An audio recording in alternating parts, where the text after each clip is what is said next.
తెలంగాణ రాజకీయాల్లో సరికొత్త రికార్డులకు ఆసక్తికర పరిణామాలకు వేదికగా మారుతోంది. జాతీయ రాజకీయాల ప్రభావం రాష్ట్రంపై పడుతుండగా యువతను తమ వైపు తిప్పుకునేందుకు CM Revanth Reddy master plan వేశారు. చట్టసభల్లో యువతకు అవకాశం కల్పించేలా ఏకంగా వయోపరిమితిని తగ్గించే చారిత్రక తీర్మానానికి సర్కార్ సిద్ధమవుతోంది. మరి ఈ వ్యూహానికి మాజీ సీఎం కేసీఆర్ ఎలాంటి కౌంటర్ ఇస్తారన్నది ఇప్పుడు రాష్ట్ర వ్యాప్తంగా హాట్ టాపిక్ గా మారింది. ఈ ఉత్కంఠభరిత రాజకీయాలపై ప్రత్యేక కథనం.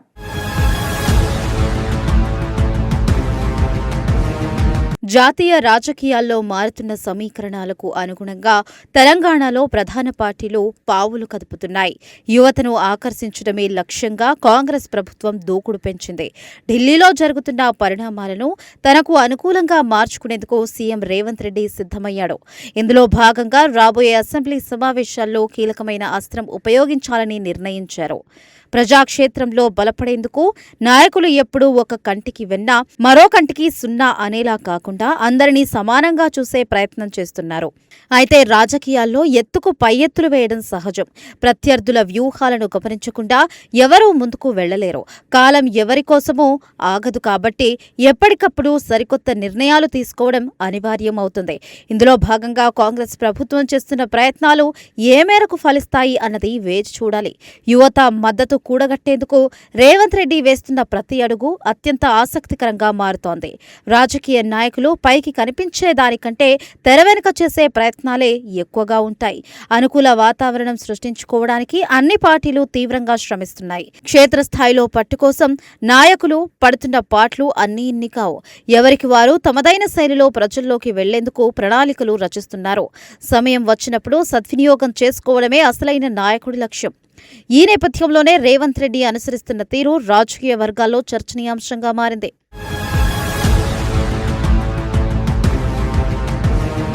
శాసనసభ వర్షాకాల సమావేశాలను ఆగస్టు 17 నుంచి నిర్వహించేందుకు సర్కారు సన్నాహాలు వేగవంతం చేసింది.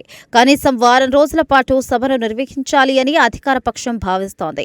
ఈ సమావేశాల్లో కొన్ని కీలక తీర్మానాలు ప్రవేశపెట్టాలి అని ప్రభుత్వం భావిస్తోంది. ముఖ్యంగా యువతను ఆకట్టుకునేందుకు ఒక అడుగు ముందుకు వేసింది. చట్టసభల్లో యువత ప్రాతినిధ్యాన్ని పెంచే దిశగా సంచలన నిర్ణయం తీసుకుంది. శాసనసభ, పార్లమెంట్ ఎన్నికల్లో పోటీ చేసే కనీస వయోపరిమితిని 25 సంవత్సరాల నుంచి 21 సంవత్సరాలకు తగ్గించాలి అని కేంద్ర ప్రభుత్వాన్ని కోరింది. ఈ మేరకు అసెంబ్లీలో ఒక అధికారిక తీర్మానం చేసి కేంద్రానికి పంపాలని ప్రభుత్వం నిర్ణయించింది. ఇలాంటి సాహసోపేతమైన నిర్ణయాలు తీసుకునే ముందు కులాంకషంగా ఆలోచించడం చాలా ముఖ్యం. ఎందుకంటే కాలం తెచ్చిన మార్పులను కాదనలేం కాబట్టి పరిస్థితులను తగినట్లుగా మారవాల్సి వస్తుంది. ఎవరికి తగినట్లు వారు వ్యూహాలు రచిస్తూ ముందుకు కొనసాగుతున్నారు. ఆచితూచి అడుగులు వేయకపోతే మొదటికే మోసం వచ్చే ప్రమాదం కూడా ఉంది. అందుకే ప్రతి నిర్ణయం వెనుక లోతైన కసరత్తు జరుగుతోంది. అనుభవజ్ఞులైన నేతలు కూడా యువత ఆలోచనలకు అనుగుణంగా మారాలి అని ప్రయత్నిస్తున్నారు. గోరుచుట్టుపై రోకలి పోటులా ప్రస్తుత రాజకీయ పరిస్థితి ఉందంటూ విపక్షాలు విమర్శలు గుప్పిస్తున్నాయి. అయినప్పటికీ అధికారిక పార్టీ వెనక్కి తగ్గేదే లేదు అంటూ దూసుకెళ్తోంది. ఏది ఏమైనప్పటికీ యువతను ఆకర్షించడమే ధ్యేయంగా అడుగులు పడుతున్నాయి. ఈ నిర్ణయం ద్వారా వచ్చే ఎన్నికల్లో రాజకీయ లబ్ధి పొందాలని కాంగ్రెస్ ఆశిస్తోంది.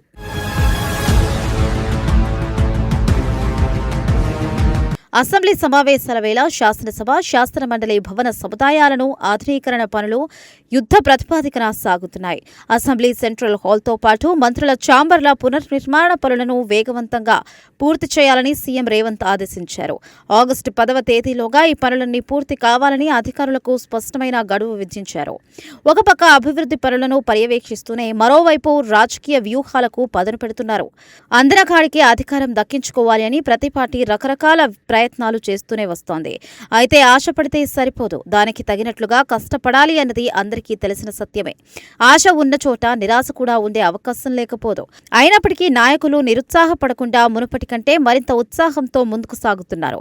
ఎవరికి వారు తమ బలాన్ని నిరూపించుకునేందుకు తీవ్రంగా శ్రమిస్తున్నారు. అధికారులపై ఒత్తిడి తెచ్చి పనులు వేగవంతం చేయడంలో సీఎం ప్రత్యేక శ్రద్ధ చూపుతున్నారు. పరిపాలనలో వేగం పెంచడంతో పాటు ప్రతిపక్షాలకు ఎక్కడా అవకాశం ఇవ్వకుండా వ్యూహాత్మకంగా వ్యవహరిస్తున్నారు. పనుల్లో నాణ్యత లోపించకుండా అధికారులు తగిన జాగ్రత్తలు తీసుకోవాలని హెచ్చరికలు జారీ అయ్యాయి. నిర్ణయించిన గడువులోగా అన్ని ఏర్పాట్లు పూర్తి చేయాలని యంత్రాంగం నిరంతరం శ్రమిస్తోంది. ప్రస్తుతం తీసుకుంటున్న ఈ వేగవంతమైన నిర్ణయాలు పరిపాలనా పరంగా మంచి పేరు తెచ్చిపెడతాయని ఆశిస్తున్నారు. సమపాలన పాటిస్తూ పనులను పూర్తి చేయడం ద్వారా ప్రభుత్వ పనితీరును ప్రజలకు చాటి చెప్పాలని చూస్తున్నారు.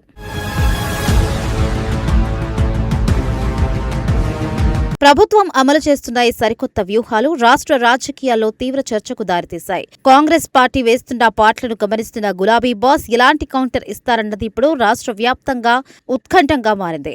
ఎందుకంటే కేసీఆర్ రాజకీయ వ్యూహాలు ఎప్పుడూ ఎంతో భిన్నంగా ఉంటాయని అందరికీ తెలిసిందే. ఆయన ఎప్పుడు ఎలాంటి నిర్ణయం తీసుకుంటారో ఎవ్వరూ ముందుగా ఊహించలేరు కూడా. అనుభవం మనిషికి ఎంతో నేర్పింది కాబట్టి కేసీఆర్ ప్రతి అడుగును ఎంతో జాగ్రత్తగా వేస్తారు. అనుభవ శూన్యాల మాదిరిగా తొందరపాటు నిర్ణయాలు తీసుకోకుండా సమయం కోసం వెయిట్ చేస్తాడు. కాలం ఎప్పుడూ ఒకేలా ఉండదు కాబట్టి ఎవరి కాలం ఎప్పుడు ఎలా మారుతుందో చెప్పలేము. ఈ తరం యువతను తమ వైపు తిప్పుకోవడానికి కేసీఆర్ కూడా తనదైన వ్యూహాన్ని సిద్ధం చేస్తున్నట్లుగా తెలుస్తోంది. అధికార పార్టీ దూకుడు చెక్ పెట్టేందుకు మాజీ సీఎం వేయబోయే ఎత్తుగడలు ఎలా ఉంటాయన్నది సర్వత్రా ఆసక్తికరంగా మారింది. ప్రత్యర్థులను దెబ్బకొట్టేందుకు కేసీఆర్ ఎంచుకునే మార్గం ఎప్పుడూ ప్రత్యేకంగా ఉంటుంది. ఆయన మౌనమే చాలాసార్లు ఆయన బలంగా మారుతూ ఉంటుంది. అసెంబ్లీ సమావేశాలు ప్రారంభమయ్యే నాటికి గులాబీ బాస్ తన రాజకీయ అస్త్రాలను సిద్ధం చేసుకునే పనిలో ఉన్నారు. ప్రజా సమస్యలను ప్రధానాస్త్రంగా మలుచుకొని ప్రభుత్వాన్ని ఇరుకున పెట్టాలని చూస్తున్నారు. ఏమాత్రం అవకాశం దొరికినా అధికార పార్టీని తీవ్రంగా విమర్శించేందుకు ప్రతిపక్షం సిద్ధమవుతోంది. రాజకీయ రణరంగంలో గెలుపు కోసం ఇరు వర్గాలు తీవ్రంగా శ్రమిస్తున్నాయి.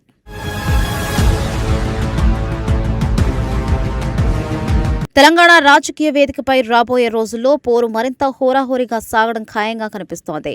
యువ ఓటర్లను తమ ఖాతాలో వేసుకోవడానికి రెండు ప్రధాన పార్టీలు తీవ్రంగా పోటీ పడుతున్నాయి. ఒకవైపు రేవంత్ రెడ్డి యువతకు పెద్దపీట వేస్తూ చట్టసభలో వయస్సు సడలింపు తీర్మానానికి సిద్ధమవుతూ ఉంటే, మరోవైపు కేసీఆర్ కూడా దానికి తగిన ప్రత్యామ్నాయ వ్యూహం రచించడంలో నిమగ్నమయ్యారు. రాజకీయాల్లో ఎప్పుడు ఎవరి పైచేయి సాధిస్తారన్నది ఎవరూ ఖచ్చితంగా చెప్పలేరు. ఎందుకంటే ఆశ చూపి మోసం చేయడం కంటే ఆచరణలో చూపడం నిజమైన నాయకుడి లక్ష్యం. ఈ పోటీలో ఏ పార్టీ పైచేయి సాధిస్తుంది అన్నది కేవలం కాలమే నిర్ణయించగలదు.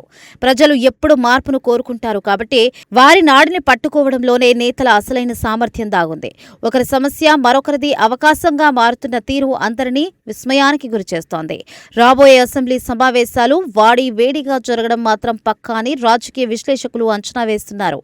యువతను ఆకర్షించే ఈ తాజా ఎపిసోడ్ రాష్ట్ర రాజకీయాల్లో ఏ విధమైన సంచలనాలు సృష్టిస్తుందో చూడాలి.